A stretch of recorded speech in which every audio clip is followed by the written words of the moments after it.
యేసు ఎరిగి యేసే అంటున్నాడు, నీవు బాగుపడాలని ఆశిస్తున్నావా? నీవు బాగవ్వాలని ఆశపడుతున్నావా? నీకు ఆరోగ్యం కావాలని ఆశపడుతున్నావా?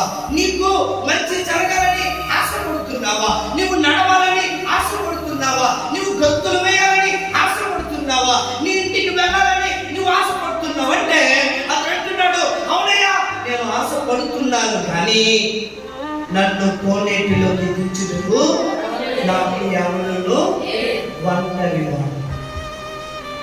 ఎవడు లేదంటే అర్థం ఎవరు లేదంటే ఒక వ్యక్తికి ఎవరో పుట్టారు, ఉంటే తల్లి ఉండాలా, ఉంటే తండ్రి ఉండాలా, ఉంటే అన్నదమ్ములు ఉండాలా, ఉంటే అక్క చెల్లెలు ఉండాలా, లేదా బంధువులైనా ఉండాలా. అప్పుడు చెప్పే మంచి మాట ఏంటంటే, ఈ కోనేటిలోకి దించడానికి అందరూ ఉన్నారు, కానీ నాకు ఎవరు లేరు, నేను ఒంటరి వాడు.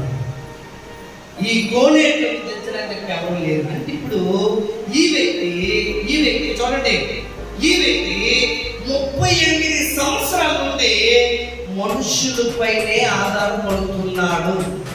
హల్లెలూయా, హల్లెలూయా, హల్లెలూయా, హల్లెలూయా. ఏమంటున్నాడు? అందులో కోనేటిలోకి దించడానికి నాకు ఎవరు కూడా లేదంటే ఎవరిపైన ఆధారపడుతున్నాడు? ఈ 38 సంవత్సరాలు